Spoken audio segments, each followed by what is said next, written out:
দিবাত কি শুনাইবেন? ইংরেজি কবিতা। পারবেন?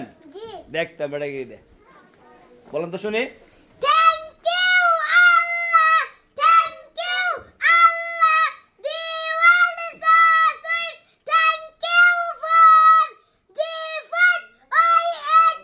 Thank you for the books that sing. Thank you Allah for everything. মাশাআল্লাহ, সবাই বলেন মাশাআল্লাহ, মারহাবা। মামু কঞ্চে ইংরেজি কবিতা ইংরেজি কবিতা। কোন? Thank you. Thank হবে আল্লাহ। আমি পারি না বাবা। যাক, মাস সুন্দর হয়েছে, ঠিক আছে। সবাই খুশি নেই? মিস করবেন নেই?